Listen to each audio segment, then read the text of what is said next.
Buenas tardes, doctor. ¿Cómo están todos? Buenas tardes, doctor. Buenas Buenas tardes, con doctor. todos. Solo hay 19. Faltan muchos.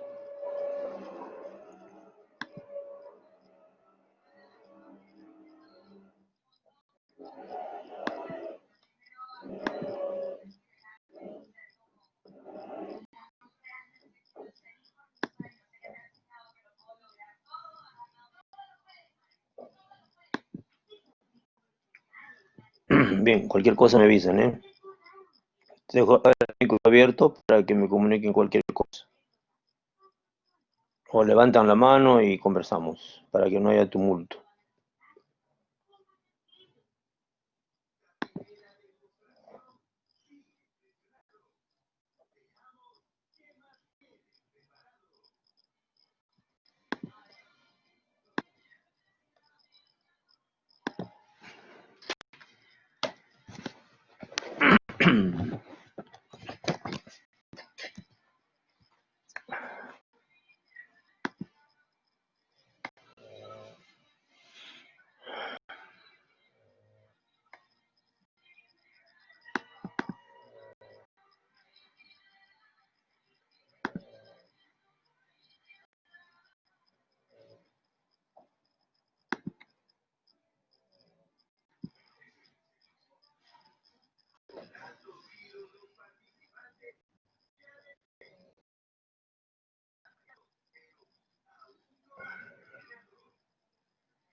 Buenas tardes con todos.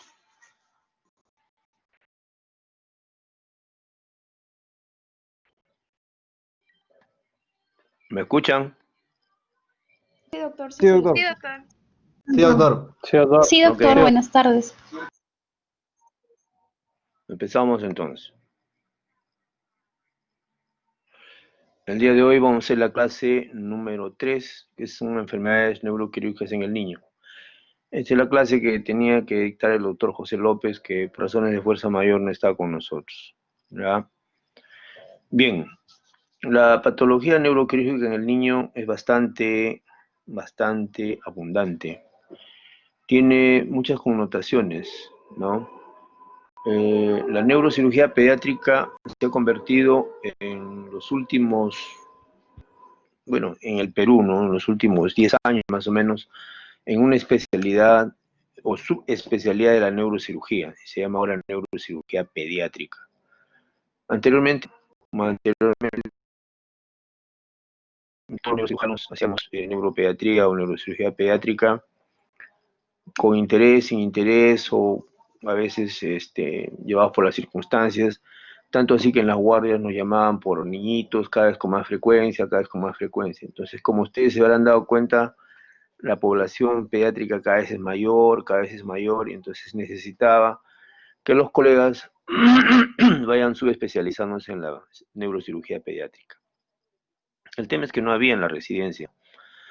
La gran mayoría de neurocirujanos que existen y que se dedican a la pediatría, digamos un 85% son neurocirujanos de adultos. Recién desde hace 10 años es que se ha empezado a hacer la neurocirugía como rama, como subespecialidad. Ya tenemos ya algunos colegas que se destacaban en eso y están trabajando en eso. De todos modos, para ustedes es necesario conocer algunas cosas muy importantes porque ustedes van a tener las con de binomio madre-niño, y es necesario que sepan algunas cosas que son de bastante relevancia, ¿ya? Uno de los primeros capítulos o las primeras patologías que son de mucha importancia, que son de una presentación bastante frecuente en los niños, es la hidrocefalia. La hidrocefalia es un desorden hidrodinámico. Ustedes ya han visto la clase anterior, pero esta parte está aplicada exclusivamente a la pediatría. Este desorden produce un incremento en el volumen del líquido cefalorraquídeo en el sistema nervioso central, como ya lo saben.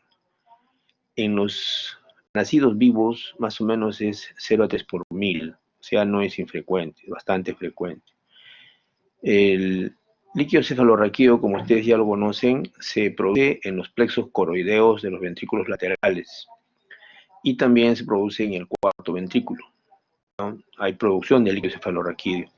También se produce, aunque en menor cantidad, en el conducto del epéndimo.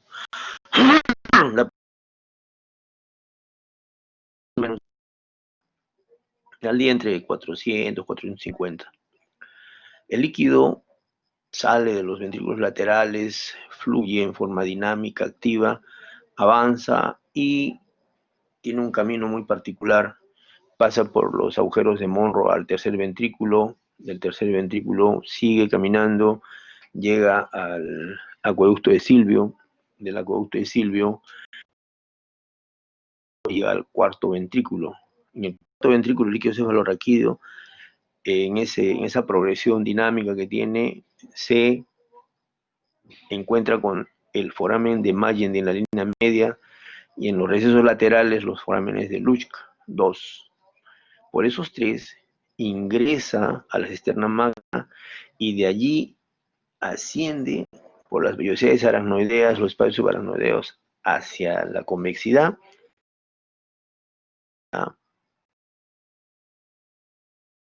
por los senos venosos a través de los corpúsculos de Pacchioni, que están en el seno venoso longitudinal superior especialmente.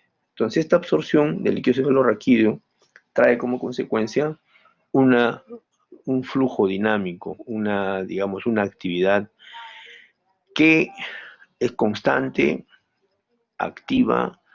El líquido cefalorraquídeo sirve de mecanismo de defensa, como una almohadilla, hace que pese menos el tejido cerebral porque lo tiene flotando prácticamente como un barco en alta mar.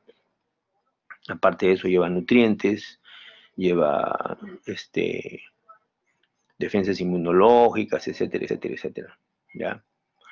Entonces existe un equilibrio dinámico entre la producción y la absorción del líquido cefalorraquídeo.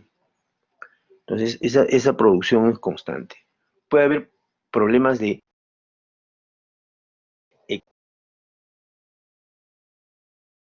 se aprecia cuando existe un papiloma de plexos coroideos. Hay demasiada producción de líquido cefalorraquídeo, tanto que excede la capacidad de absorción, entonces se va acumulando y hace hidrocefalia, o sea, se dilatan los ventrículos. ¿Ya? También puede haber una obstrucción en el flujo del líquido cefalorraquídeo. El líquido cefalorraquídeo, por ejemplo, sale de los ventrículos laterales, es producido por los plexos coroideos, y al avanzar se encuentra con un tapón en el foramen de Monro. Eso ocurre a veces con un plexo, con un ¿cómo se llama esto? Un papiloma de plexo coroide. Este papiloma es como un tapón ahí, un quiste coloide es como un tapón ahí. Ese tapón obstruye el Monro, el líquido empieza a acumularse, por ejemplo, el paciente y se le ocurre echarse en su cama y se pone boca abajo. Entonces, al ponerse boca abajo, el quiste coloide sedimenta y le tapa el Monro. Al tapar el Monro, el paciente empieza a dilatar ese ventrículo, aunque sea el lado izquierdo, se dilata el izquierdo, empieza a tener cefalea, náusea, se levanta, esa cefalea, náusea, vómito, e incluso inestabilidad, etc. Pasa cuando cambia de posición. ¿Por qué? Porque el quiste se sale y destapa, y otra vez fluye el líquido. Entonces ese dolor es característico. Ese tipo de clínica es característica, no se ven otras cosas. Hace sugerir cuando alguien lo cuenta cuenta de que puede ser un quiste coloide que está trabajando ahí, y se presenta en un 27 a 30% de casos, o sea que no es infrecuente. ¿Ya? Eso tiene un nombre, eso tiene un nombre, es un síndrome, ¿ya?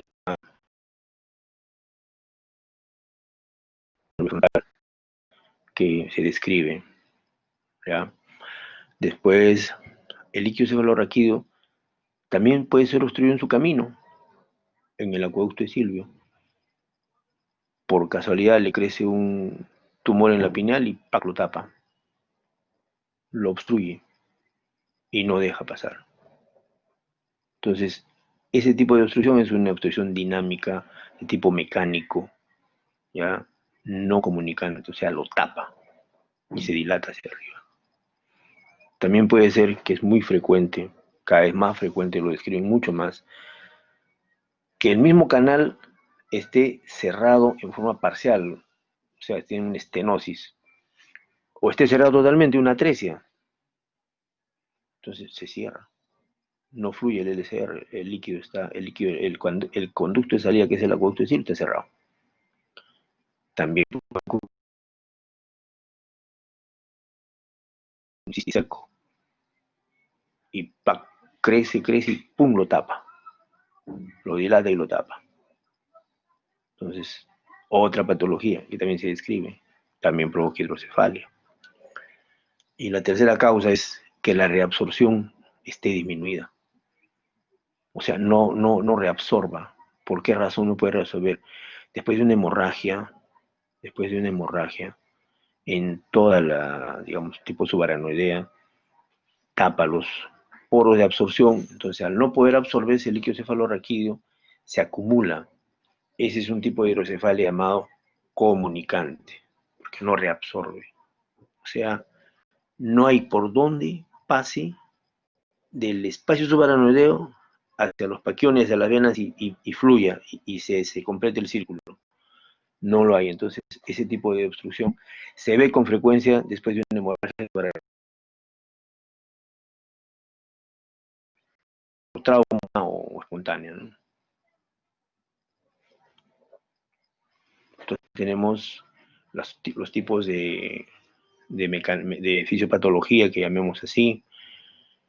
El presión venosa también no deja absorber el líquido cefalorraquídeo y provoca unas cefaleas brutales. Eso de la obstrucción de la presión venosa se ve cuando hay el cuadro clínico relacionado con los problemas de coagulopatía en los senos venosos, ¿ya? Hay enfermedades muy características que ocurren en los senos venosos cerebrales, ¿ya? Hay trombosis de los senos venosos, o realidades en los diámetros secundarios de trombosis. Por ejemplo, en los senos transversos se describe que en vez de ser iguales, uno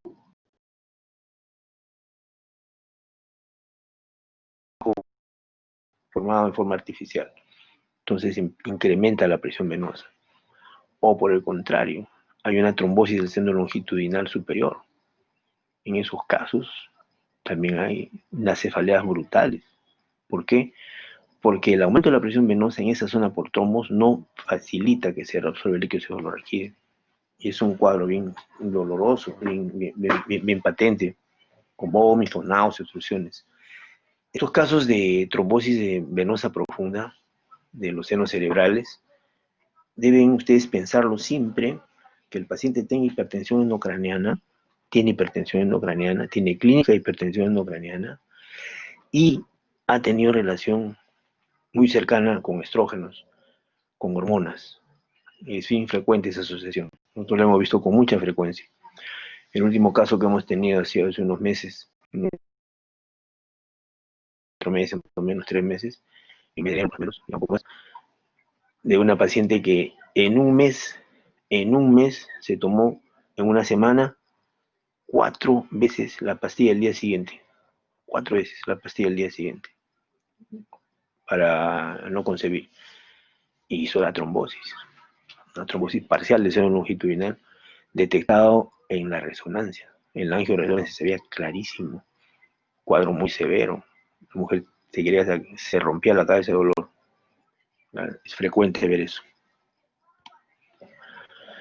Desde el punto de vista etiológico, esta hidrocefalia en los recién nacidos se ve por causas prenatales en el útero o luego de nacer. Cuando están intraútero, es ahora bastante útil el uso del ecodoppler o el ecógrafo. Se describe en casos de gestantes, una de las sospechas clínicas que uno debe hacer, una gestante con polidramnios, hay que descartar que el feto no tenga malformaciones congénitas en la cabeza, tipo ventriculomegalia, hidrocefalia, anencefalia, hidranencefalia, etcétera, ¿no? ¿Por qué?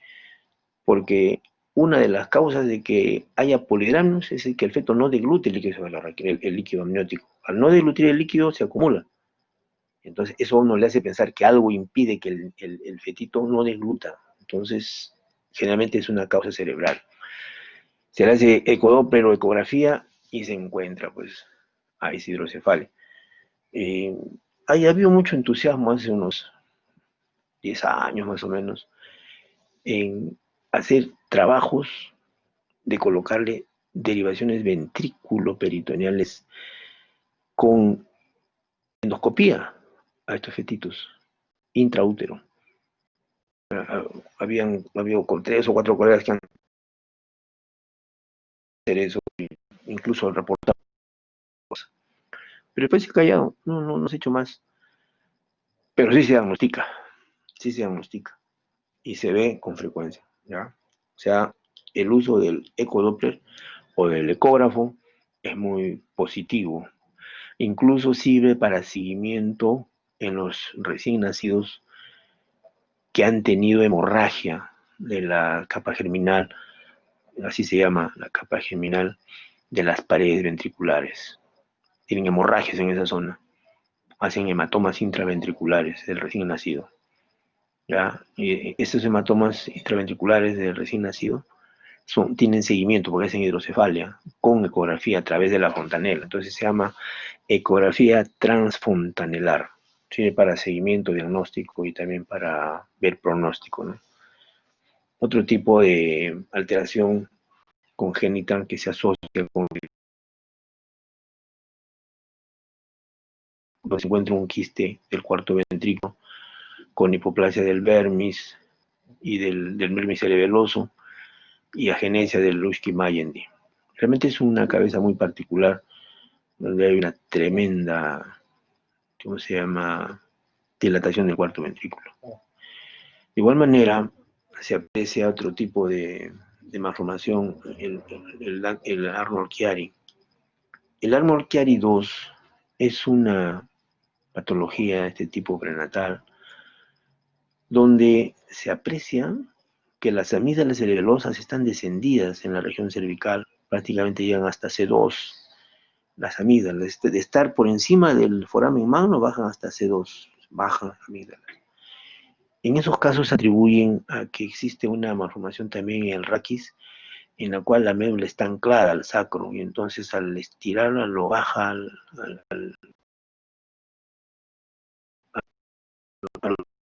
incluso tiene mucho que ver con el desarrollo de siringomielia y de siringobulbia. ¿Qué es la siringomielia? La siringomielia es una dilatación del conducto del epéndido a nivel cervical o a nivel dorsal, más frecuente a nivel dorsal, ¿ya? Cérvico-dorsal. Es la zona de elección de la siringomielia, ¿ya? Y también se ve, ¿cómo se llama?, a nivel vulvar. Y cuando es en esa zona se llama siringobulbia. Siringobulbia, ¿ya? Con relación a este tipo de problemas de hidrocefalia intraútero, ¿no? Últimamente, desde los años 70, 80, se describe mucho el síndrome TORCH. El síndrome TORCH es una asociación de toxoplasma, rubiola, cytomegalovirus,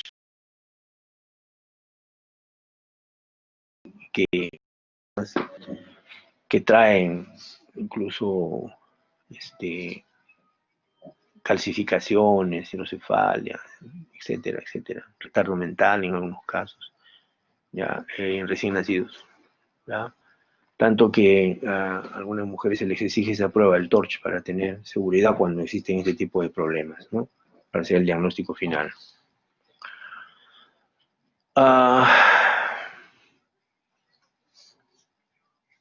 La hidrocefalia, por su etiología, aunque ustedes no lo crean, tiene mucha relación con la hemorragia intraventricular. Esta hemorragia intraventricular es secundaria, como les he dicho, a alteración en la matriz germinal que existe en las paredes ventriculares inmaduras, en el epéndimo, lo que va a ser el futuro epéndimo, ahí se llama matriz germinal, ahí hay sangrados. En este cuadro, ustedes, etiología de hidrocéfalo, más o menos, si suman eso, hay como 100 pacientes. De los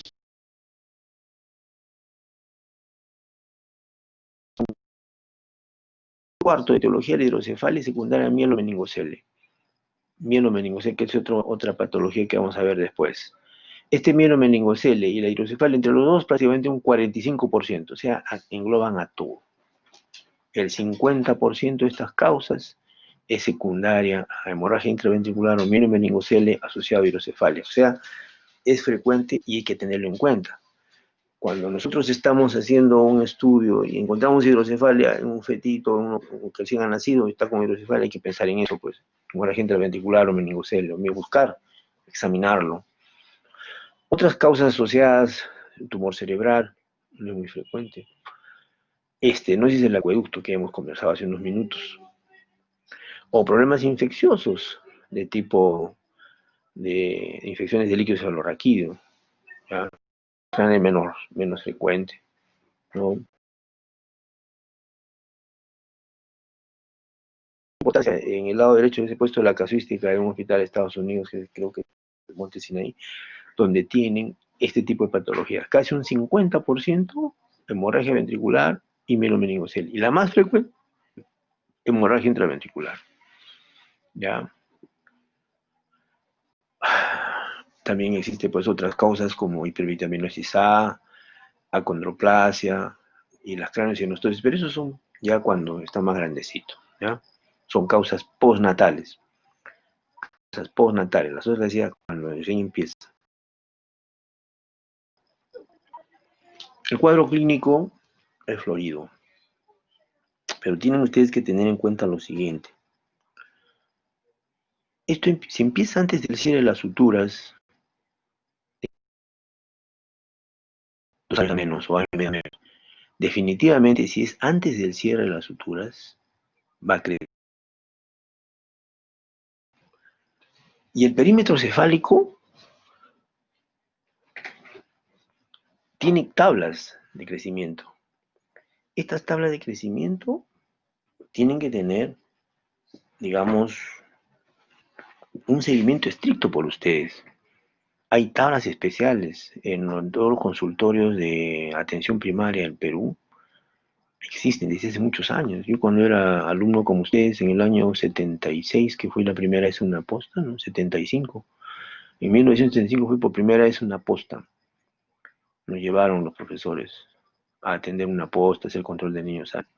Lo primero que nos recomendaron fue comprarnos un centímetro para medir la cabeza a todo niño que se ponga a tu alcance.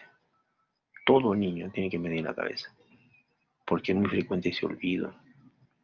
Es muy frecuente ese olvido y no tomarlo en cuenta y después pues permite formas gigantescas. Que los padres no lo traen porque tienen vergüenza, porque están ya resignados, pero nosotros no, pues tenemos que darle la oportunidad de que las cosas vayan bien. Entonces tenemos que hacer eso, medir perímetro cefálico, constantemente el perímetro cefálico. Hay tablas para comparar el perímetro cefálico, el diámetro torácico, la talla. Entonces tenemos que ser obsesivos con eso, por favor. Yo en la época que estaba, como ustedes, en el año 76, que estaba en quinto año, creo, cuarto año, quinto creo, nos íbamos a la posta. Ahí estaban unas tablas bonitas, tremendas tablas como mapas ahí de desviaciones estándar, el perímetro cefálico, talla, todo bien bonito. Pero en la práctica, nada. Siguen habiendo cabezoncitos. O sea, tienen pues que... Cuando era asistente acá en el Hospital Revalete en el año 85, 86, estuve trabajando en niños como medio año. Me llegó una epidemia de cerca de 12 chiquitos de una aldea que quedaba en las orillas del Napo, cerca del Ecuador, del río Napo, en la selva peruana, en la selva de Iquitos. De esa comunidad me llegaron como 12 niños con una gigantesca macrocefalia. Y tenían su posta, tenían su técnico, tenían todo su visita mensual de médico, y nunca le medían la cabeza. Me dio una epidemia de 12. Obviamente podía darle con el látigo en la cabeza al médico que no hacía eso, ¿no? Tienen que medir su cabecita, forma parte como del estetoscopio, un acto reflejo, para la fontanela, si está tensa o no. ¿Por qué? Porque son signos de hipertensión endocrinal.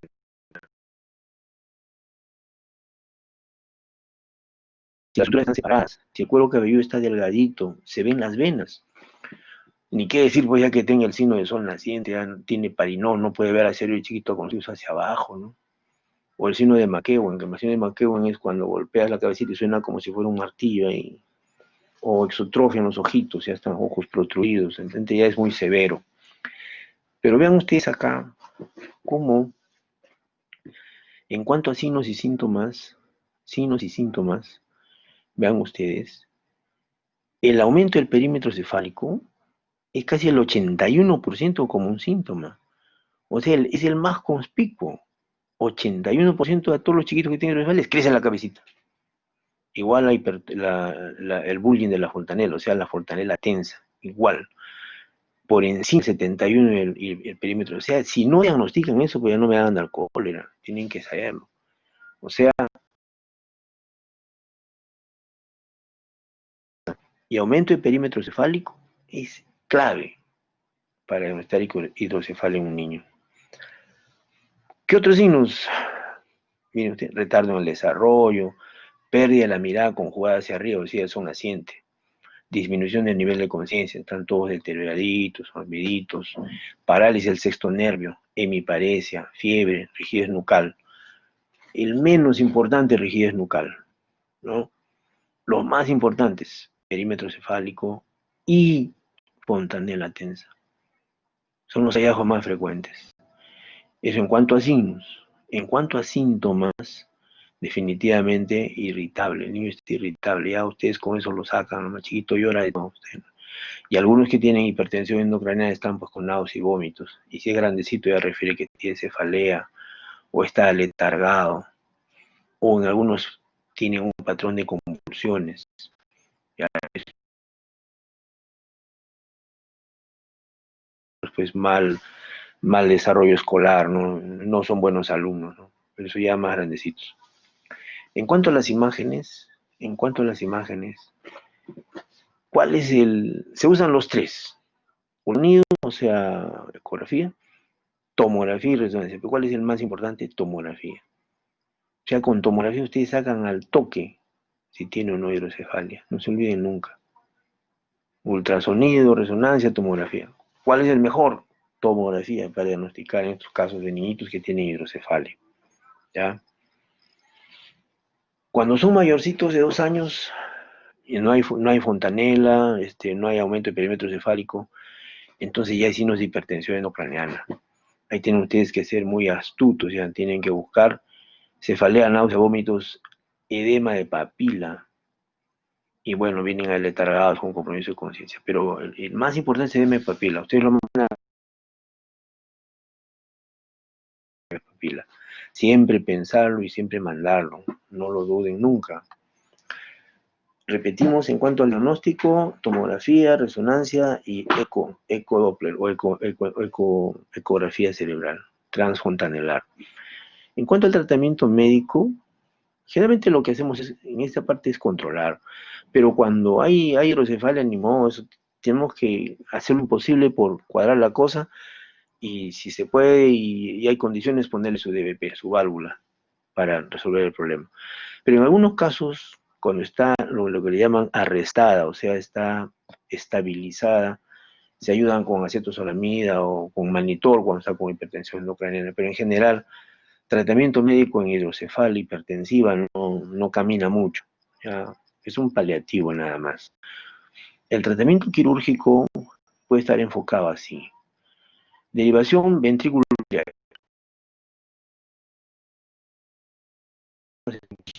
se metan las válvulas con el principio aspirante impelente, o sea, aspira el SR del ventrículo, si ustedes ven acá, acá está en el ventrículo, aspira el líquido cefalorraquídeo, ¿no? Y lo bota, aspira y lo bota, aspira y lo bota, ¿ya? O sea, es una bomba aspirante impelente, ¿ya? Las formas de entrar, el catéter ventricular puede ser en forma frontal, en el punto de Kocher, ahí, al ventrículo. Que mete orientado hacia el monro, que el monro queda acá. Entonces, ahí llega. O también puede ser parietal, como acá. Colocan el parietal y se introduce. En alguna época hemos usado occipital, que es el otro tipo de, en 63, o sea, 6 centímetros por encima del lineum y 3 ahí, plac, se entra por occipital. O el parietal. Y una época estábamos locos con el occipital, fue más o menos en el año, desde el año 86 al 89 más o menos, quizá menos, 85 al 85 hasta el 89. Todo era occipital, digo, ya nos tenían podridos con eso. Siendo más difícil, ¿eh? Más fácil es frontal. Después ya nos molestamos y empezamos a hacer puro frontal. Ahora hacemos puro frontal, ¿no? O sea, localización frontal, derecha, ventrículo peritoneal. ¿Ya? ¿Atrial hemos hecho? Sí. ¿Por qué se dejó de hacer? Porque el atrial tiene una complicación. Tiene problemas cardíacos. Trae problemas cardíacos. O sea, infecciones, etcétera. Aparte de que como usamos la vena yugular se fibrosa, una fibrosis pericatéter. Se hace una especie de liga ahí y ya no deja fluir la sangre venosa. Cuando descubrimos eso, empezamos a usar la facial. La vena facial es un afluente de la yugular. Entonces poníamos el catéter en la facial y por ahí bajaba el líquido cefalorraquídeo. Nosotros contentos, ¿no? Pero igual, al final tuvimos que dejarlo. Y nos hemos quedado buen tiempo con la ventrículo peritoneal. Pero, ¿qué pasa? Que en algunos casos el líquido cefalorraquídeo provoca reacciones inflamatorias peritoneales severas, intensas, con un síndrome herencial brutal, ¿no? Con tabiques, pseudotabiques, masas así apelotonadas de las asas. Entonces no sirve, es muy inflamatorio, muy irritativo. Entonces, en esos casos hemos tenido que sacarlo. O en su defecto, como poníamos al volar el peritoneo en la región subhepática derecha, debajo del reborde costal, por ahí poníamos el catéter dirigido hacia encima, hacia la superficie del hígado, debajo de la costilla. Entonces, se habló de eso. Entonces teníamos que cambiarlo. Después empezamos a usar la trascavidad de los epiplones. ¿Escuchan bien? La trascavidad de los epiplones. Por debajo, donde queda el epiplon menor, por ahí al fondo. Otro sueño. Para poner ahí, por lo menos era una hora más de anestesia. Para buscar ese hueco, Dios mío. Camine usted, pero el capricho era que tenía que ser en la trascavidad de los epiplones, por los clavos de Cristo. Al final lo dejamos. Entonces ya se empezó a poner en la parte del medio, epigástrica, por encima del ombligo. Ha habido muchos problemas, han hecho hematomas en toda esa zona por el ligamento redondo, tanto esas zonas que son muy sangrantes. Pero algunos insisten en poner ahí, o hacer una paramediana al costadito, ya también la ponen ahí. Pero el problema de hacer eso, y hemos visto con mucha frecuencia, es que disecan, llegan al peritoneo pero no están en el espacio preperitoneal, o sea, no cortan el peritoneo y ponen encima del peritoneo, no ingresa a la cavidad. Hemos visto eso como unos 15 casos más o menos. Entonces, no es así, pues tienen que abrir la tripa, tienen que abrir el peritoneo y mirar las asas, y cuando miran las asas recién lo ponen, pero no. Por hacer eso tenemos esa gracia. Entonces, otros optaron por poner a la fosa ilíaca derecha, pero se complica con una apendicitis, se malogra el catéter. Entonces, al final hemos quedado en poner en la fosa ilíaca izquierda dirigido al saco de Douglas. Cuando es niñito, un tubo largo para que alcance. ¿Ya? Entonces, ahí hemos obviado, al final hemos terminado así. La fosa ilíaca izquierda, Douglas. Ahí no pasa nada. No hay problemas ahí. Infalible. Cuando la cavidad peritoneal no se puede usar por X y Z razones, no es lo frecuente, ojo, no es lo frecuente, será 1 de 100, entonces tenemos que hacer uso de la ventrículo pleural, usamos la pleura. Entonces, como el cirujano de toras al comienzo, pero ya nosotros solos hacemos una incisión subcostal, disecamos, llegamos a la pleura y ponemos el catéter ahí. Hacemos una ventrículo pleural. ¿Ya? En algunos casos, no en todos, especialmente y casi siempre únicamente, en los casos donde ha habido hemorragia subaranoidea o un TIC con hemorragia subaranoidea, TIC grave con hemorragia subaranoidea, que ha hecho hidrocefalia, o una hemorragia subaranoidea por aneurisma que ha hecho hidrocefalia. En esos casos, lo que existe es una hemorragia tetraventricular y no se reabsorbe el líquido cefalorraquídeo porque ha habido sangre en el espacio subaranoideo, tanto en el TIC como en hemorragia subaranoidea espontánea. En eso, por sangrado, ¿no? Porque no se puede absorber bien el líquido, se dilatan los 4 ventrículos, el cuarto, el tercero, el segundo primero, el segundo lateral, el segundo derecho. Se ingresa por la caudequina, o sea, por L4 y L5, se coloca el catéter lumbar y una válvula de presión media dirigida al peritoneo, eso se llama lumbo peritoneal, extraordinario. Va muy bien. Los pacientes que hemos puesto nunca han regresado. Otra forma es hacer endoscopía, como ven ustedes acá. Con el endoscopio entramos por el punto de Kocher y nos orientamos hacia el monro. Una vez que llegamos al monro, avanzamos hacia abajo y buscamos delante de los cuerpos mamilares. O sea, entre el quiasma y los cuerpos mamilares tenemos un pequeño foradito chiquito, lo dilatamos con una sondita. La sondita se dilata, se abre un poquito, se abre bien, y con eso hacemos la tercer ventriculostomía. ¿Por qué? Porque se va a conectar el tercer ventrículo con la fosa posterior, con la cisterna peritroncal, porque acá está el tronco encefálico. Entonces, esa conexión tan bonita se llama tercer ventriculostomía. ¿Ya? Entonces, perfecto. Y una última es la derivación de Thor-Kielsen. Esta derivación tipo Thor-Kielsen utiliza un ventrículo, entramos al ventrículo lateral, o el catéter, y la otra punta del catéter viene acá a la cisterna magna o a la cisterna ambiens acá. Entonces, de esta cisterna al ventrículo así, este tipo de derivación se llama Thor-Kielsen. ¿Ya? Bien, ahora vamos a hablar de otro aspecto muy frecuente en los niños, que es el traumatismo encefalocraneano.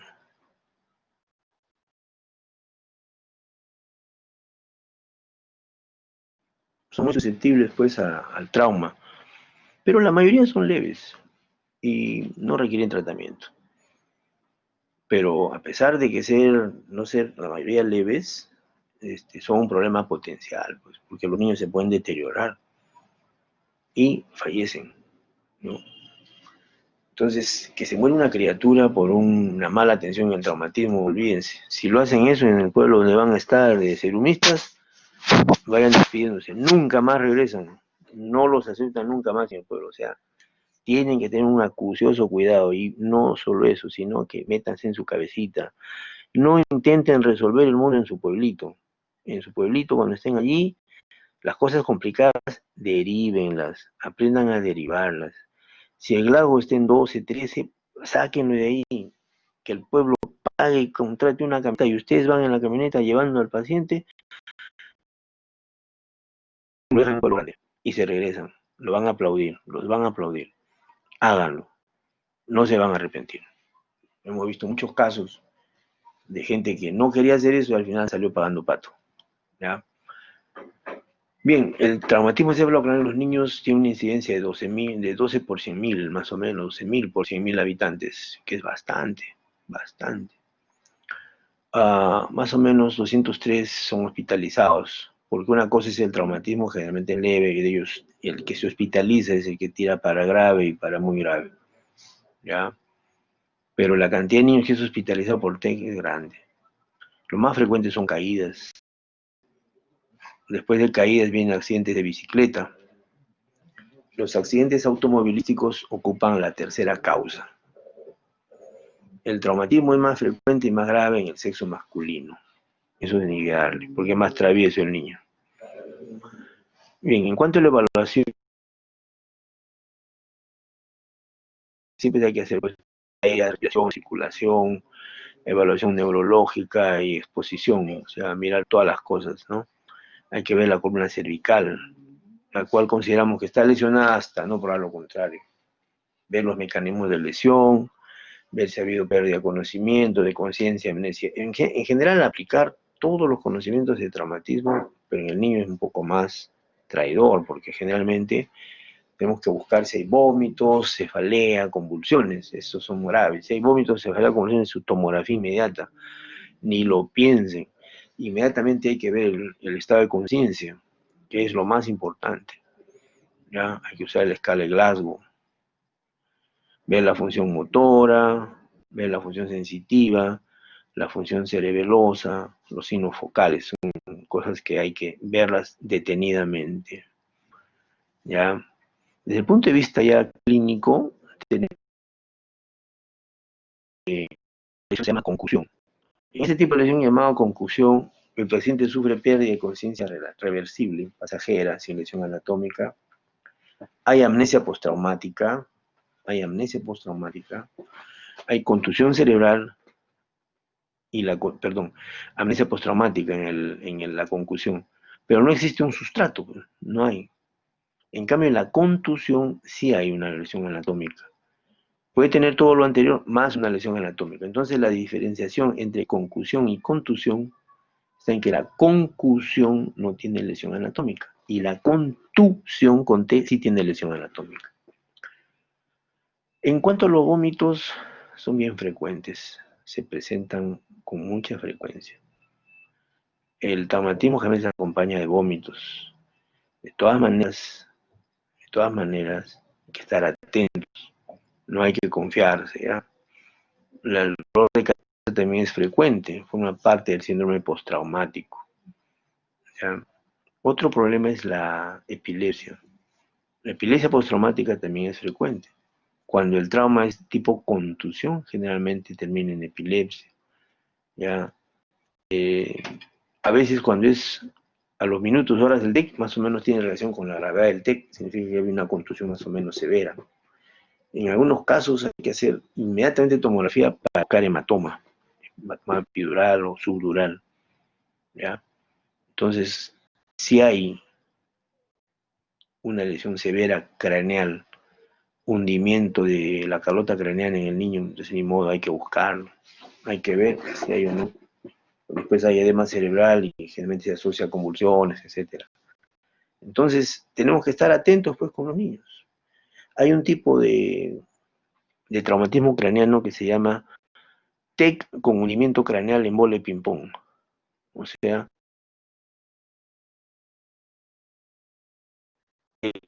por ejemplo, el ángulo de la esquina de una mesa le golpea al niñito que se levanta y ¡pac! Le une el hueso. Se lo hunde en bola de ping-pong que se llama. ¿Cómo lo arreglan? Tienen que operarlo. No estar caminando así, con un huequito en la cabeza. Entonces hay que hacer una técnica especial para levantar, un embarelamiento bonito para que no se complique. O sea, imagínense, hay distintos tipos de lesiones, pues, ¿no? El embole de ping-pong es bien interesante. En cuanto al deterioro, en los niños generalmente es por edema cerebral. El edema cerebral provoca el deterioro más frecuente en niños. ¿Ya? Se presenta en los traumatismos leves a moderados, pero más en el T grave, 40% en el T grave. En cuanto a la etiología del edema cerebral, ya ustedes van a...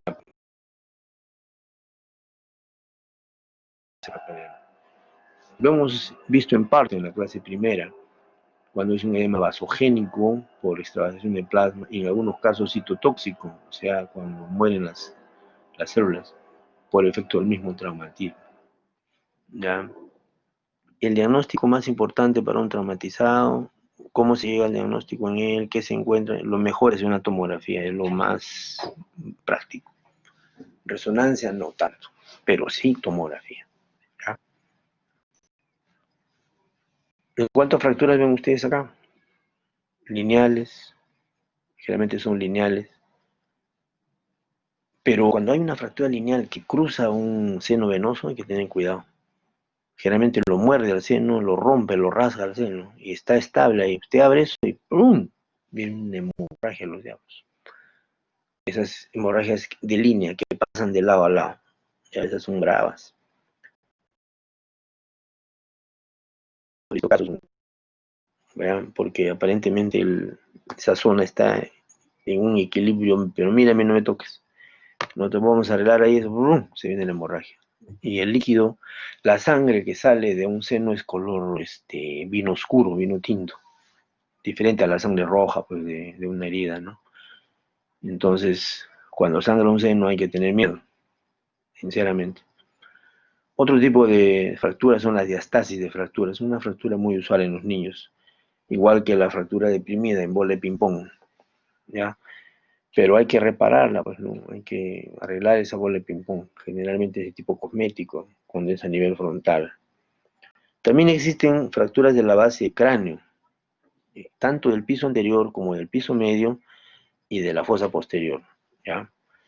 En el piso anterior dan generalmente ojos de mapache, o sea, ponen morados los ojitos. Cuando está en el piso medio hay otorragia, hay otorrea, signo de Battle o signo de batalla, que se mete en equimosis en los mastoides bilaterales, es signo de batalla, signo de battle. O el hemotímpano, sangre en el tímpano, por una fractura que atraviesa a veces de lado a lado de los peñascos. Son las fracturas de base de cráneo. Y las fracturas deprimidas que les comentaba, no deben operarse salvo que la depresión sea mayor de 5 milímetros. Generalmente nuestro reparo es la tabla interna. Si sobrepasan la tabla interna hay que operar. ¿Por qué? Porque comprime el parénquima y trae convulsiones. Entonces hay que evitarlo, ¿no? No lo usamos, se opera. En cuanto a los hematomas son pues hematomas de parénquima, son los intraparenquimales por el trauma, hematomas epidurales por rotura de las arterias meningia media anterior, meningia media, temporal, meningia.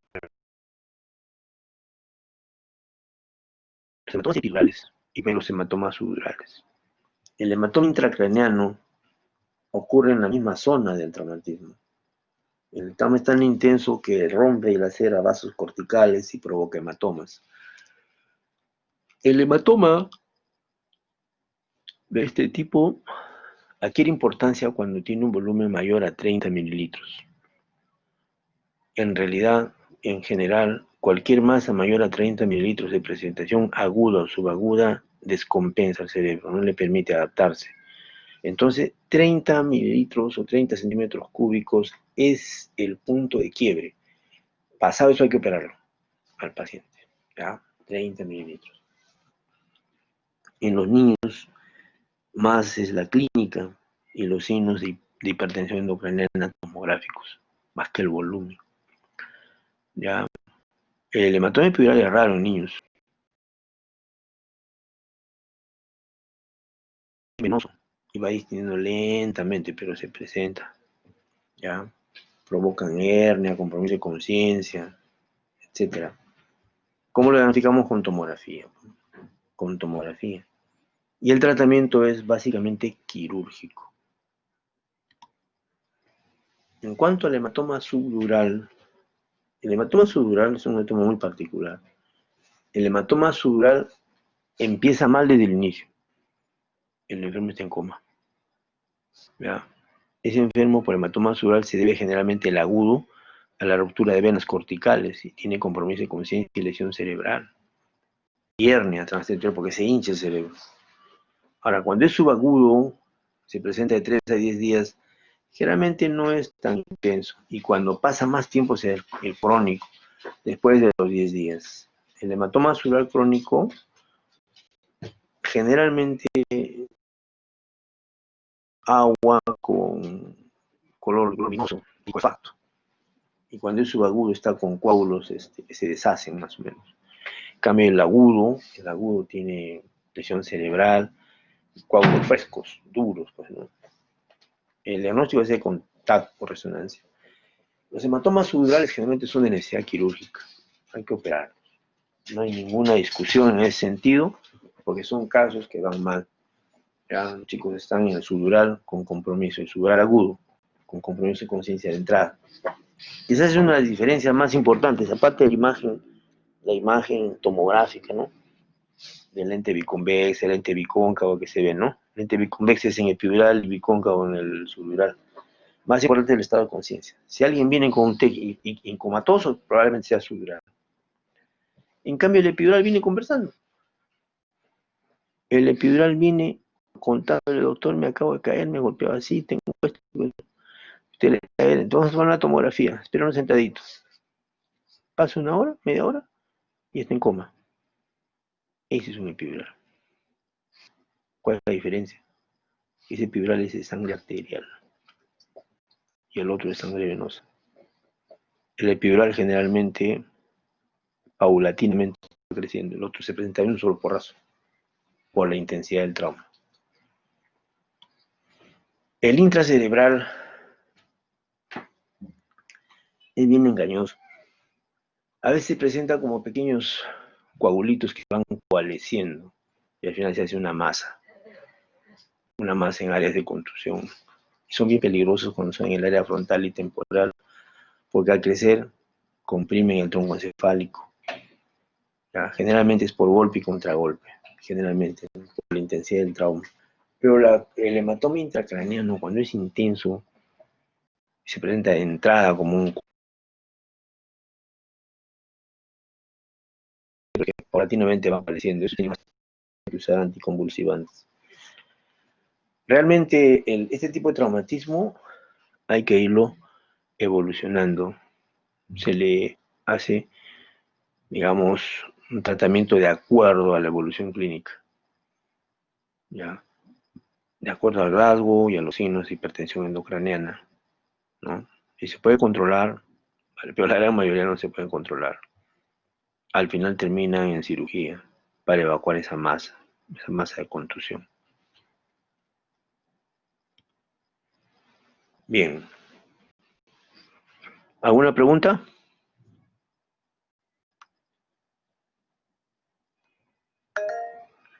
Sí. Doctor, buenas tardes. Disculpe, había Hola. mencionado que el origen de un hematoma intracraniano es arterial, si no me equivoco. Pues No le entendí.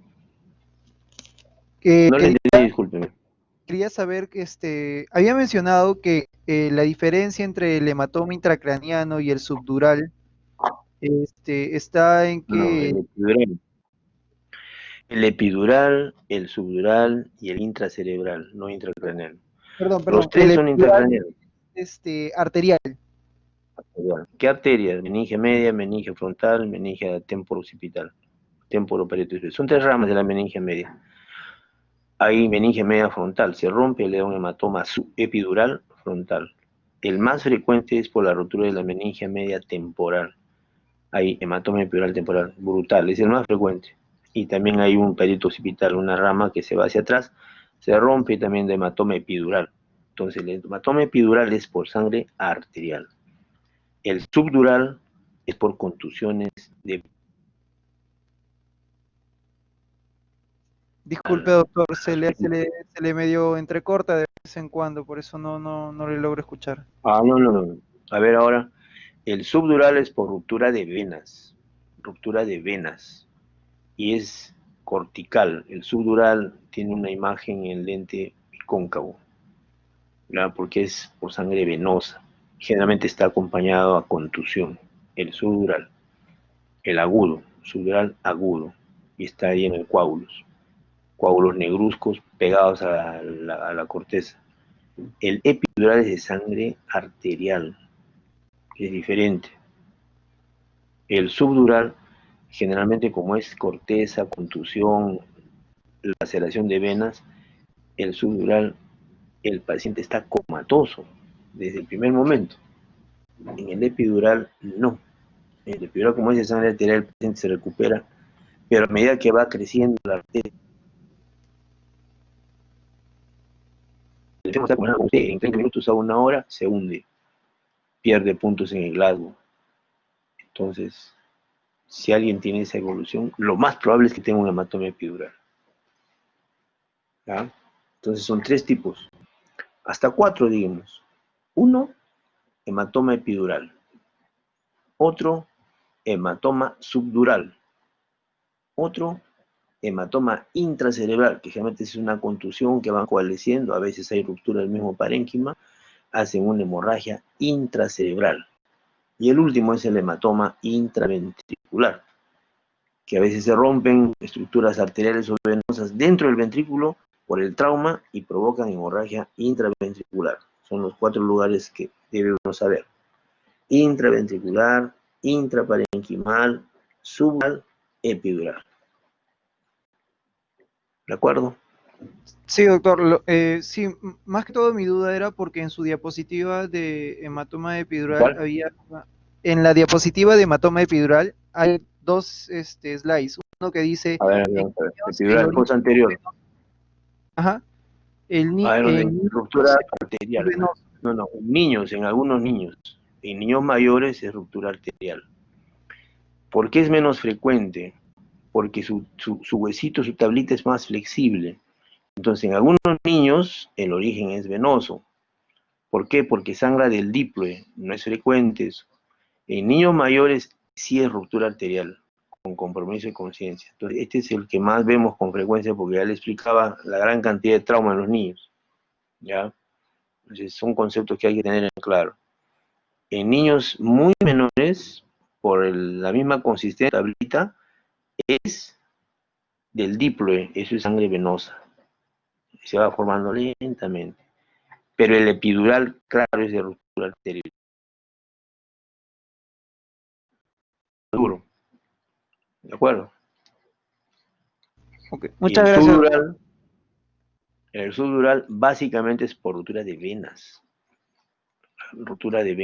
venas de la corteza que se arrancan con la fuerza del trauma y provocan lesión. Y el intracerebral es otro tipo, que es coalescencia de sangre en las áreas de contusión. ¿Ya? Con tres tipos distintos, ¿de acuerdo? Sí, doctor, muchas Bueno, gracias. no, no, hijo, no te preocupes. Más bien quiero ver cuántos están todos. Voy a salir de acá para ver si están todos o no. A ver, quiero ver, para no salir. ¿Están todos o no están todos? ¿Cómo es? Sí, doctor. Estamos acá. ¿Están todos o quieren que salga de acá para hacer otra vez la entrada y tanta vaina? Sí, Sí estamos, doctor. sí estamos. Sí, estamos, doctor. Bueno, voy a avanzar entonces. Si al momento de ahora en cualquier rato no encuentro a todos, ya saben, ¿eh? Todos tienen, los que no han venido tienen no tardanza, sino falta. Ok, seguimos entonces. Hay otro problema con los niñitos, son los defectos del tubo neural. Los defectos del tubo neural, los defectos del tubo neural, pueden ser por el tubo cerrado o por el tubo abierto. ¿Qué significa eso? El tubo neural madura, pues ya, el tubo neural, la notocorre, todo el tubo neural se va formando y está cerrado en el extremo proximal y en el extremo distal. En esos casos, como ya está cerrado, se forma en la región dorsal un meningocele, un seno neural congénito o una malformación lipomatosa de pura grasa encima del tubo extradado, ¿no es cierto? O el filum terminal anormal, que es muy largo, muy corto, cerrado, está adherido, está, le llaman filum terminal atrapado, le dicen, o sea, está pegado ahí, en un ligamento final grueso que lo cierra, pues, no deja estirarse. O también tiene un cordón hendido, o sea, la médula está cerrado, pero se ha abierto en dos. Ya, es un cordón hendido, también le llaman.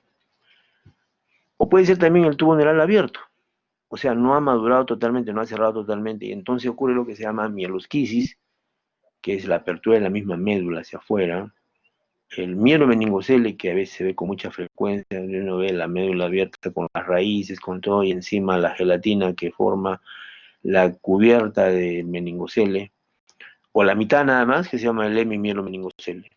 Esos tres son los que se ven con frecuencia. Con frecuencia se ven los niños que nacen. ¿Ya? El meningocele es un saco totalmente epitelizado. La piel es displásica. Neurológicamente normalmente está normal, no hay déficit motor. Es muy frecuente a nivel lumbar, y si es a nivel cervical, generalmente se asocia a hidrocefalia.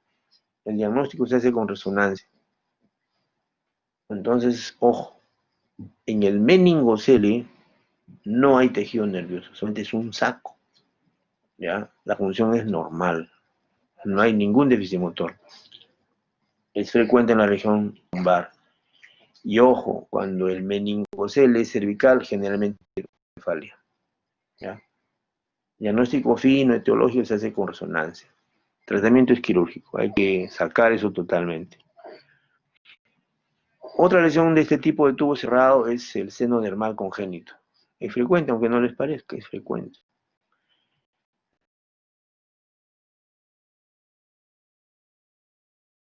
Se ve generalmente en la región lumbosacra. A veces se encuentran pelos, glándulas ahí. Puede tener un tejido dérmico y epidérmico, o sea, hay glándulas sebáceas, etc.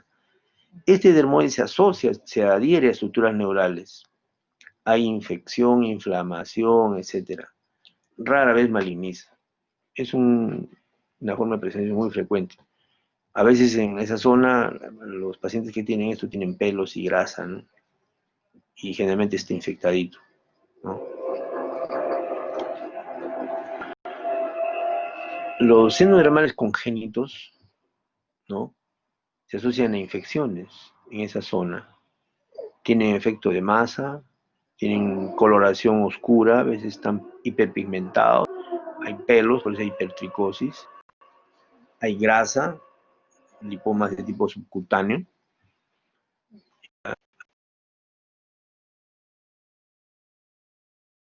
Y se inflama en forma química o infecciosa, ¿no? Entonces, trae trastornos, sí, tipo hidrocefalia, porque hay un aumento de la resistencia de absorción de LCR. ¿Ya? Estos senos dermales no son infrecuentes, ¿no? También provocan compresión medular al crecer el quiste del seno dermal. Realmente se diagnostica con resonancia o viendo en esa zona, pues, zonas, pelos, hipertricosis, y generalmente se ve en la región lumbar. El tratamiento tiene que ser quirúrgico, pues, necesariamente. Pero, ojo, tiene pigmentación, tiene grasa, ¿ya? Es frecuente ver eso. Hay otra lesión que se llama malformación lipomatosa. Yo he visto dos casos. Curiosamente, los dos han sido de gente más o menos 30, 35 años, que tenían su lipoma y bueno, caminaban pues y se valían del colegio, estaban así entusiastas, pero lamentablemente el lipoma de alguna forma va creciendo y va comprimiendo estructuras neurales. Y entonces, en el caso de estos dos pacientes, al comienzo caminar normalmente, después empezaron a tener trastornos a la marcha, después empezaron a usar bastón, ¿ya? Y bueno, de pronto yo no lo supe, decidió operarse. Se opera y queda parapléjico. Por sacar el lipoma, lo dejaron parapléjico. Ojo, eso hay que verlo. Y en esa época no había resonancia, me acuerdo. O sea, le entraban al tuntún nomás.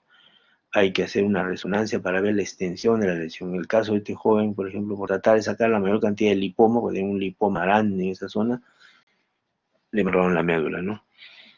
Entonces, se presenta en todos los sitios. Cervical, dorsal, lumbar. Yo he visto un dorsal, un cervical y un dorsal bajo. El cervical. Un joven ingeniero vino de Guanajuato. Entonces, el lipoma, como malformación lipomatosa, es la más común, más que el meningocele, que el meningocele, que el seno dermal, es más común el lipoma. Es frecuente ver lipomas. Tamaño variable. Muchos son asintomáticos, pero otros sí son sintomáticos y que provocan trastorno esfinteriano, falta de fuerza, ¿no? Dolor.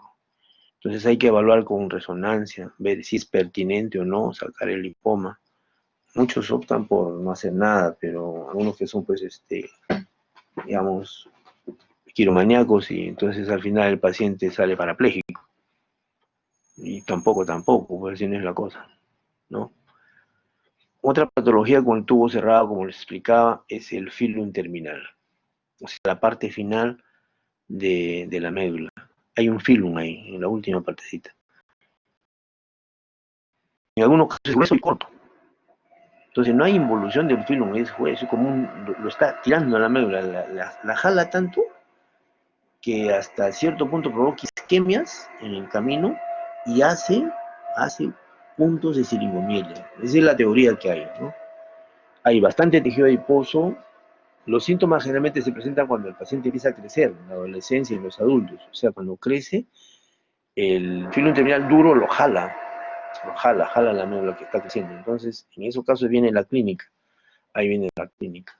Dolor, parestesias, trastornos esfinterianos, y viene la presentación de siringomiela o siringobulbia asociada a este estirón, porque como uno se va levantando, se va parando, va creciendo, entonces el filum está tenso, dice la teoría, ¿no? La fisiopatología.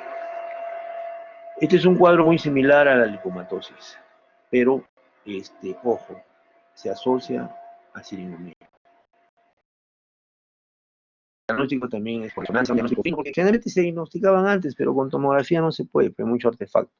El mejor método de diagnosticar patología vertebral, ya saben ustedes, es con resonancia. Eso ya los he dicho hace tiempo. Bueno, entonces, el último de médula, de trastorno neural de tubo cerrado, es la médula espinal hendida, o sea, dividida en dos. Hay casos de hemimédulas. ¿Ya? Cada una tiene su raíz dorsal y su raíz ventral, y tienen su vera madre propia. Es muy frecuente verlo en la región torácica y lumbar alta, y es frecuente en mujeres. A veces presentan trastornos motores, sensitivos y sensitivos. Se tienen dos médulas, imagínense ustedes, con sus raíces, con todo. Son trastornos, pues, un poco exquisitos que a veces se presentan y es bueno tenerlos en cuenta. Por el contrario, los defectos con tubo neural abierto, o sea, los mielomeningoceles,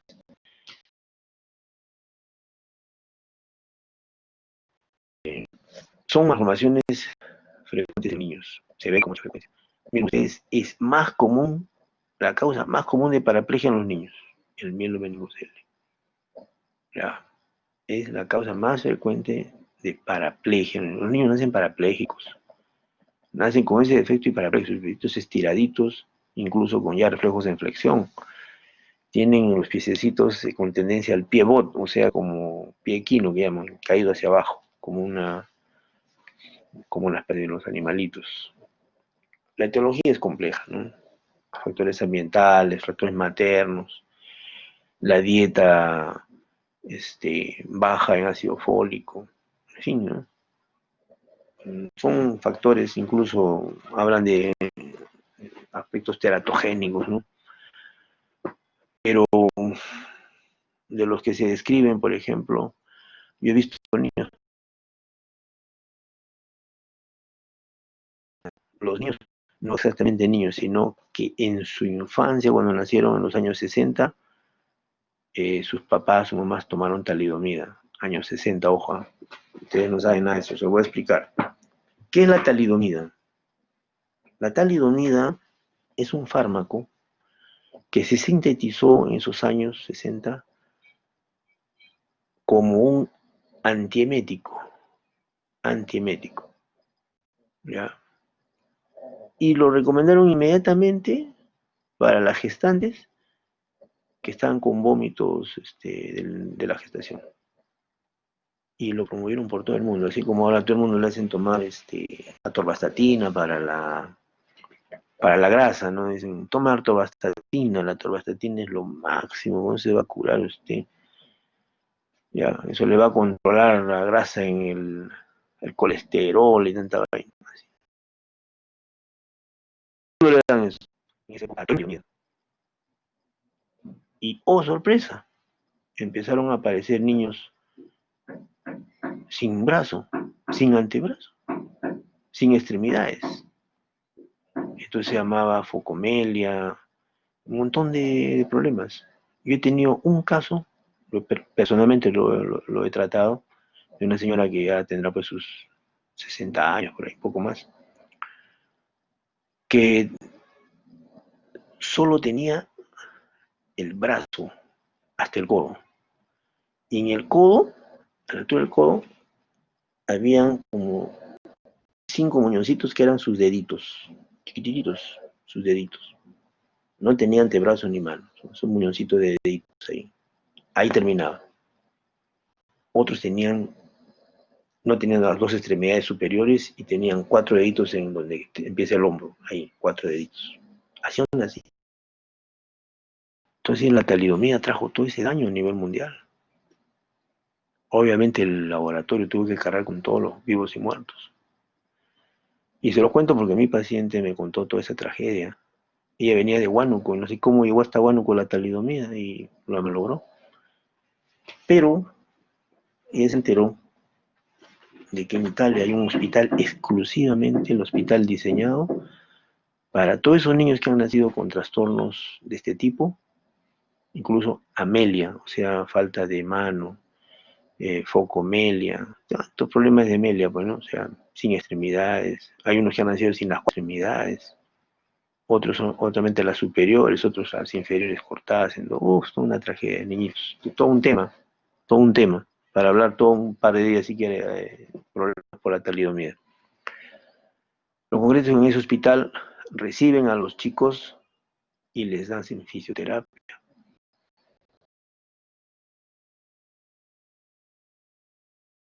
Y se la ponía su manito. Yo la conocí porque en forma particular me buscó porque tenía lumbociática, lumbalgia, se había engordado demasiado. Entonces le recomendé natación y con su manito así nadaba. Se quitaba la mano postiza y nadaba con la manito. Sus deditos se movían. Ojo, se movían sus deditos. Yo le examiné prolijamente. Eso es por la talidomida, no se olviden nunca. Actualmente la talidomida se utiliza, ¿saben para qué? La utilizan para las náuseas y vómitos, pero en paciente oncológico. Obviamente un paciente oncológico no va a quedar, no va a ser gestante, pues, ¿no? No va a estar gestando varones, queda claro, ¿no? Pero está asociado a eso, se sabe eso, daño por talidomida, ustedes lo pueden buscar. Entonces tenemos el meningomielocele. Es el más común, eso lo vemos a cada rato. ¿Qué está comprometida aquí en el mielomeningocele o meningomielocele o MMC, como se llama, MMC, mielomeningocele o meningomielocele? Está la aracnoides, la dura madre, el tejido neural, la placa neural, las raíces adheridas a la placa. Incluso está abierto el arco posterior de la vértebra. Hay que hacer una reconstrucción ahí. Y tiene que hacerse al toque, porque si no se infecta. Eso hay que operarlo antes de las 48 horas. O sea, realmente casi una emergencia para nosotros, el mielomeningocele. Yo he estado en unos 5 o 6 mielomeningoceles. Incluso ideamos acá, a raíz de una publicación de un colega italiano, una zetaplastía, una rotación de colgajo en forma de zeta para tapar ese defecto con una zeta. Bien bonito, bien bonito. Hicimos con Morales Landeo una rotación así en los años 80. Para tapar el meningocoele. Otro es la mielosquisis. Aquí está mal escrito. La mielosquisis es un caso severo de espina bífida. ¿Ya? La placa neural no tiene meninge. Hay compromiso motor, compromiso sensitivo, compromiso esfinteriano. Entonces, hay que hacer una resonancia para ver la extensión de la lesión y obviamente hay que hacer tratamiento quirúrgico, ocultar la placa neural. ¿Ya? Hay que buscarle la cubierta. También es alta cirugía. Otra anomalía frecuente de este tipo de lo que se llama tubo neural abierto es el encéfalocele. A mí me tocó operar un encéfalocele occipital y un encéfalocele frontal, debajo en la nariz, por la sutura metópica, donde empiezan las dos cejas, ahí estaba el huecazo del encéfalocele frontal, pura grasa. Es una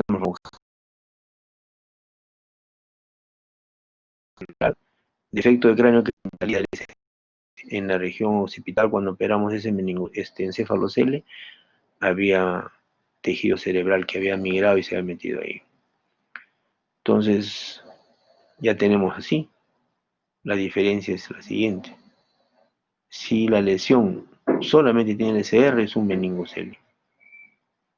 ¿Ya? Pero si tiene tejido neural, tiene meninge y tiene ictiocefalorraquídeo, es un meningoencefalocele. ¿Ya? No se olviden de eso. Entonces, el encefalocele es frecuente. En la región occipital, lo he visto yo, sale. En la región frontal también. ¿Ya? El meningoencefalocele es el que yo operé, tipo posterior, supratorcular o infratorcular. El que yo operé fue infratorcular, debajo de la tórcula.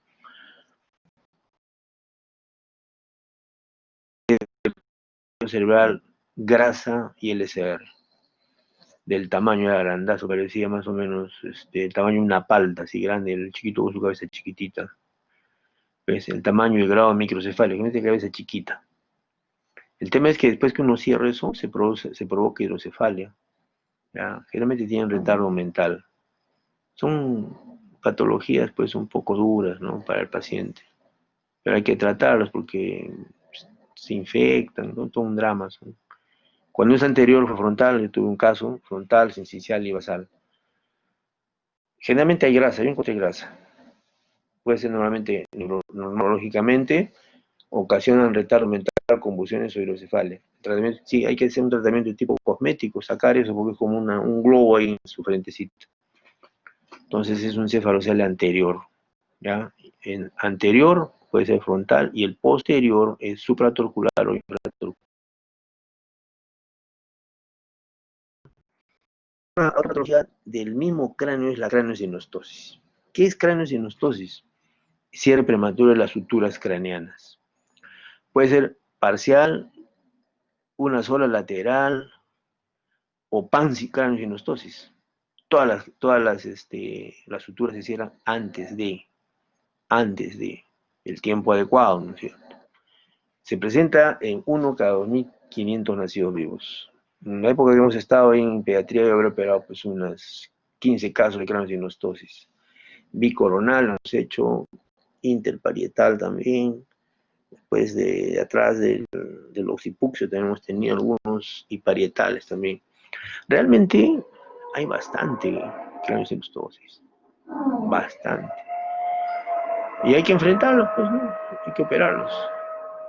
Producen hipertensión endocraniana, se asocian a retardo mental, nos provocan hidrocefalia comunicante o no comunicante. ¿Qué problemas traen? Trastornos visuales, atrofia óptica, papiledema, estrabismo, ambliopía, ¿no? Realmente trastornos visuales, ¿no? Bien severos.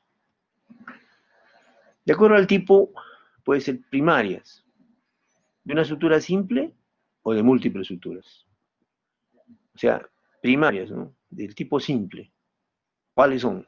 De la sutura sagital, de la coronal, que puede ser unilateral o bilateral, ¿ya? De la sutura metópica en la región anterior o de la lambdoidea.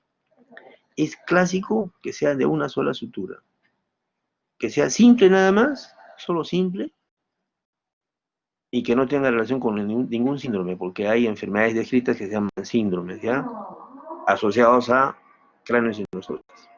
Entonces puede ser de la sutura sal, de la sutura coronal, de la sutura metópica y de la lambdoidea, la sutura posterior. La sutura metópica se llama así porque está en la región frontal y se supone que al nacer el niño, cuando estaba formándose, tenía la región frontal en dos lados, lado izquierdo y lado derecho, pero que en la zona media existe una sutura que desaparece, que se va fusionando, digamos, en el sexto, séptimo mes de vida del feto, y se fusiona totalmente, y entonces al final cuando nace uno pareciera que tuviera el hueso frontal solo. En algunos casos se ve por encima de la glabela una sutura y se la llama sutura metópica, ¿ya? Es la sutura metópica. Cuando tiene múltiples suturas asociadas, que se ven casos, incluso hay una que se llama PAN, o sea, todas las suturas, puede ser que no tenga ningún síndrome y sea bicoronal, que es frecuente ver la sutura bicoronal, ¿ya? Es frecuente la bicoronal, por síndromes. ¿Qué síndromes tienen ustedes? Ahí tienen, hace un rato, el síndrome de Apert, el síndrome de Cruzón, el síndrome de Pfeiffer, el síndrome de Carpenter, el síndrome de Setre-Schotzen. Entonces, son 5 enfermedades sindrómicas por asociadas a la sinostosis. ¿Qué cuadro clínico tiene la sinostosis? Signos y síntomas. Miren ustedes, el más frecuente, prácticamente 146 de 160 casos que se han juntado, es el cráneo deformado. Entonces, eso se diagnostica de visión. Eso se diagnostica en el examen clínico, cuando hacen control de niños sanos. Ustedes ahí detectan patología de suturas. Patología de suturas. No se olviden nunca. Mucho menos es por hipertensión endocraniana, disminución de la visión, convulsiones, ¿no? Mucho menos. Deformaciones craneales. Entonces, por ejemplo, tienen ustedes, pues, la escafocefalia, el cierre prematuro de la sutura sagital. Es una sola, ¿no? Y es la más común. ¿Se dan cuenta? Es la más común. Sutura sagital. La más común. ¿Ya? Escafocefalia. Un 50%. Más frecuente en hombres, tienen la frente angosta, el occipucio prominente. Rara vez hacen hipertensión endocraniana. El diámetro biparietal es pequeño y tiene que operarse, pues, ¿no? Se hace cirugía para resecar esa zona, etcétera, ¿no? También hay plagiocefalia, cuando es unilateral, ¿se dan cuenta? Unilateral, de la sutura coronal. Unilateral. Tiene una frente plana y oblicua al lado de la lesión. La oreja del lado de la sinostosis unilateral está más anterior que la otra, con abombamiento. Hay que operar eso. O la cefalia, que está asociada al cierre precoz de la sutura metópica. O sea, se cierra y la frente tiene una forma triangular, con hipotelorismo, o sea, los ojos están pegados. Y el diámetro bitemporal muy disminuido. Entonces también es un problema, ¿no? Cierre la sutura metópica. Acá tiene un caso de pancreanosinostosis, el chiquito está echadito ahí, bien bonito para operarlo, en su carita colchada, está con su tremendo problema aquí. Este problema hay que enfrentarlo, miren usted su tomografía, tiene espículas de hueso, todo lo que se ha alterado su frentecita, ¿ya? Entonces hay que hacer una doble incisión, etcétera, etcétera, para sacar esto, ¿ya? O también puede ser braquicefalia, cuando el cierre es de la sutura coronal bilateral, la sutura coronal se cierra en ambos lados. La hipertelorismo, frente alta, exorbitismo, ya las órbitas están extremadamente amplias, ¿no? Y también se llama asociado al síndrome de Albert, que ya lo mencioné a ustedes, que tiene turricefalia, retardo mental, hipoplasia, hipertelorismo, sindactilia. Son, digamos, síndromes que se han ido manifestando de acuerdo a cómo se ha ido presentando la craneosinostosis. Que tienen una reparación de craneosinostosis. ¿Ven ustedes acá cómo es el hueso?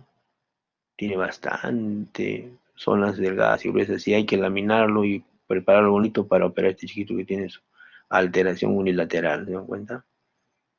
Lo que hay que hacer. Otro es el cruzón, es otra enfermedad, es bien frecuente el cruzón. Yo he visto bastantes cruzón cuando era alumno. Es el síndrome craneofacial más común.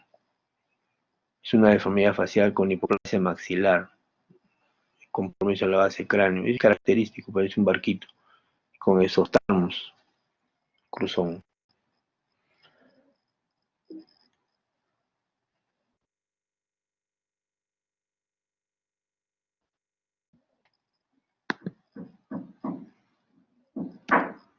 Ahí terminó. ¿Ok?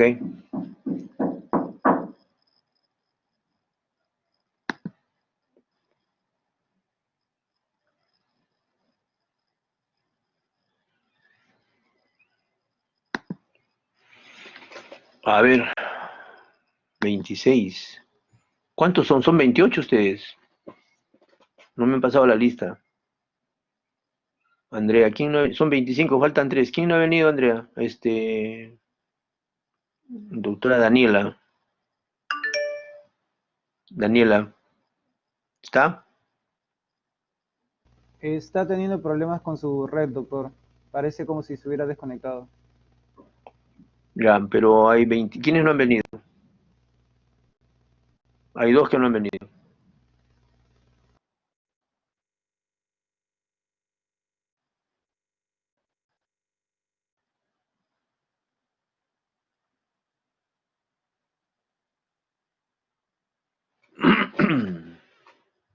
Doctor, ¿Qué dicen compañeros ustedes? No es nada. ha venido, no, por temas mayores, lamentablemente un familiar de uno de nuestros compañeros ha fallecido justamente por el tema de la pandemia y no ha podido asistir por esas clases. Este, no sé si desea que le brinde el nombre o ¿Cómo se llama el compañero? Freddy El Santiago, nombre. doctor. ¿Cómo? Freddy Santiago Santiago, ¿qué más? Irrazábal. Ya. No ha venido.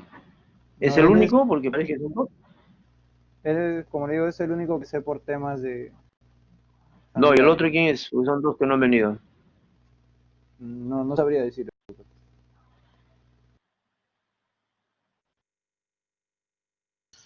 Doctor, ¿puedo Bueno, hacer ya he un... tomado fotos de los que están. Sí, sí, un segundito, hijita. Miren, yo he tomado ya fotografía de los que no están, de los que han estado y los que no están. O sea, igual que la vez pasada. Ya. Yo les quiero recomendar, esto vale para la calificación, ¿ah? No, no es cosa de que no vengan nomás. Esto vale para la calificación. Sí, le escucho, doctora. Sí, Escucho. doctor, una pregunta. En caso del hematoma epidural que se encuentra ¿Usted en cómo la apellida? Salas Reyes, Salas, dígame usted, doctora.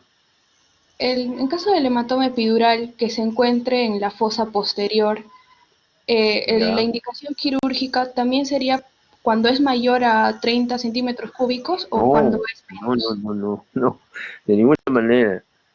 Eso ya hemos conversado en la primera clase. Miren, en la fosa posterior la cosa cambia. Y en un niño más todavía. En un niño,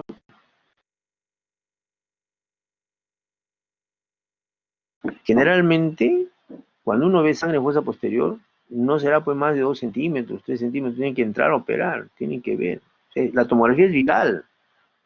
Miren, yo tuve un caso por un niñito que el hijo de un futbolista, ¿cómo se llama este jugador?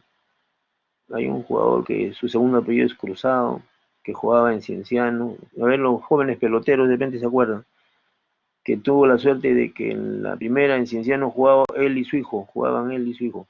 Basalar. Exactamente, Basalar. Ya, Luis Basalar creo que es, ¿no? No me acuerdo su apellido.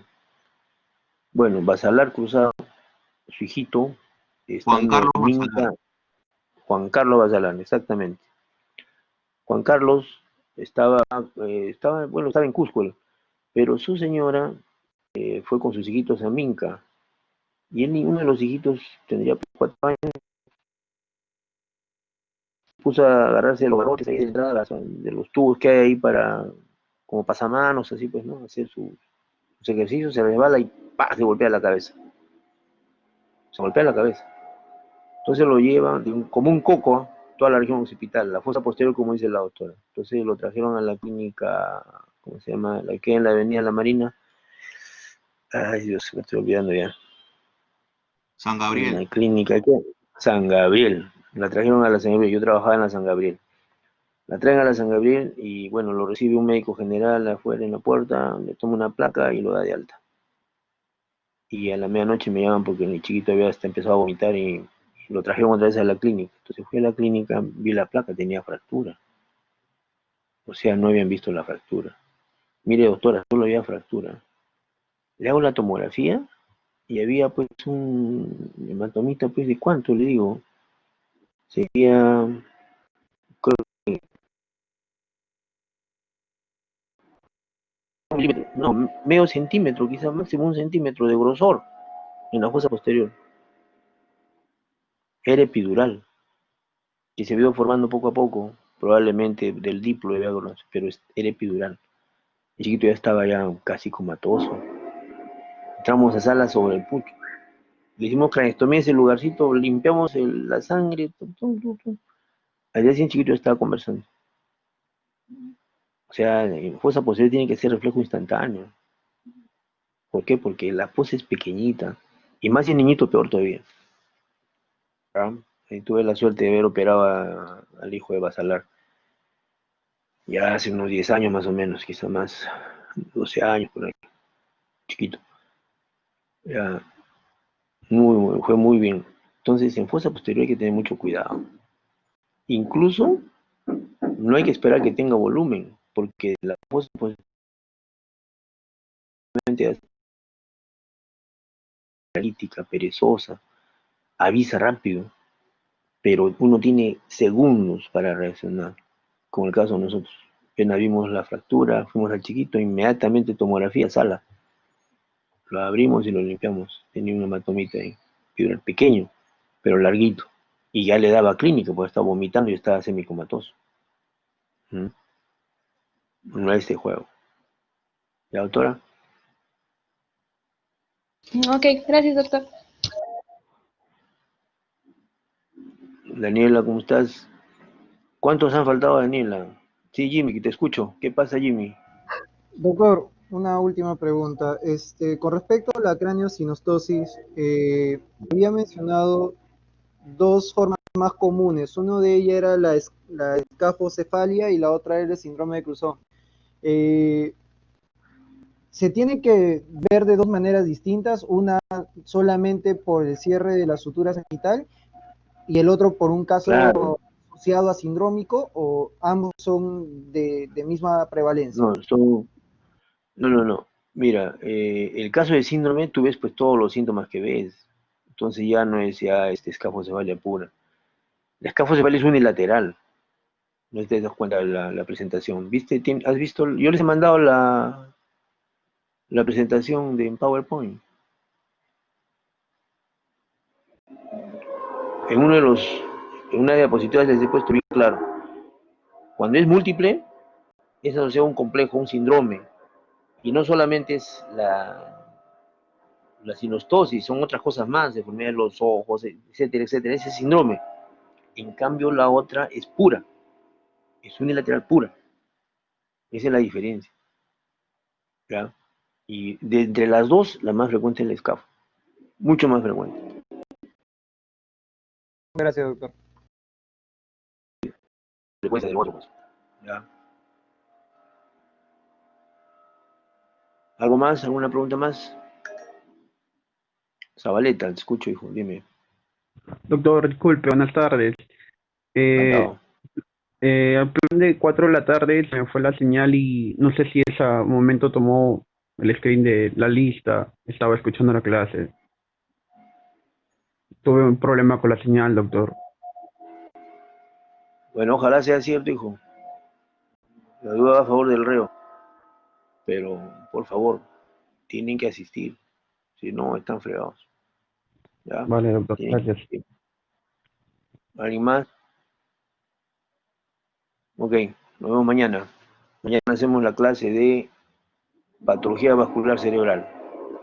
Prepárense porque vamos a empezar a la hora y nos iremos por lo menos hasta las 4:30. ¿Ya? Ok. Hasta mañana. Muchas gracias, doctor. Hasta luego.